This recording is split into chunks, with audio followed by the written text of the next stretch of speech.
I did mention earlier that Dajjal said to Tamim Ad-Dari that when I am released, I'll enter every town and every city. But he didn't mention kampung. He didn't mention villages. And so there is greater security, there are greater chances for survival. For example, from biological warfare that's coming. If you're living in the remote countryside, in small communities, the bigger the city, the less your chances of survival. And so Dajjal has been causing the countryside to be vacated. And all of the countryside is moving to the city. And he does that through the economic weapon of riba. You can only get a job here. I met this man from Terengganu. His wife lives in Terengganu with 10 children. MashaAllah.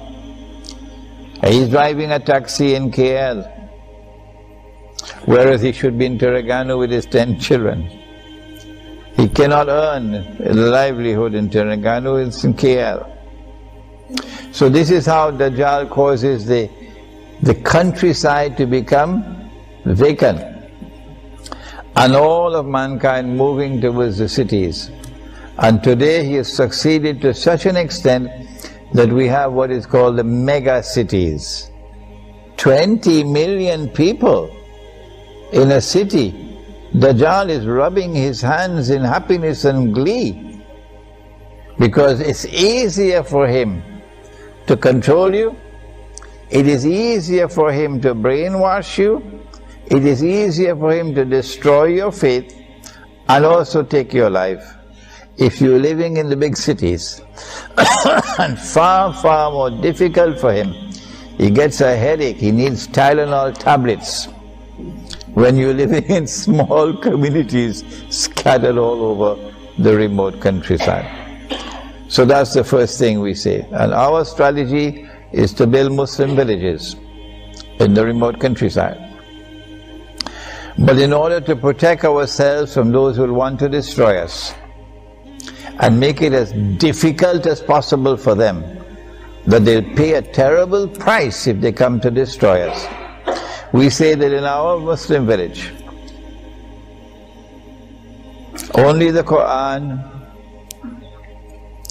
and the universally recognized Sunnah will be allowed in the masjid. If you have a religious practice, no matter how long you've had it, no matter how beneficial it may be, but it is not based on the Quran and not based on the universally recognized Sunnah, we say don't bring it into the masjid. Don't bring it into the public life of the village. You can keep it in private. And if anybody comes to your door to shout bid'ah and haram because of what you're doing in private, we will ship him out of that village faster than Federal Express, because he's an agent of fitna. That's your private life. Your private life must be respected. This is our strategy. So you cannot accuse us of any deviant practices. You cannot accuse us of any deviant practices, because we want to be as faithful as we can possibly be in fulfilling the Quran and the Sunnah, to protect ourselves. The village would have dinar and dirham as money. And if you come with the police to seize our dinar and dirham, we will use rice as money. Plenty rice in Java. Are you going to ban rice as well? How stupid can you be? We'll use sugar as money, but we're not going to use your bogus and fraudulent and haram paper money. Nor can you get us to use electronic money, because we are outside of electronic range. In the perfect Islamic village, you can't use a cell phone, because we want to be outside of your range, your cell phone range.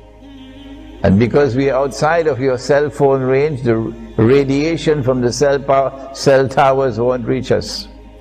So every woman looking for a husband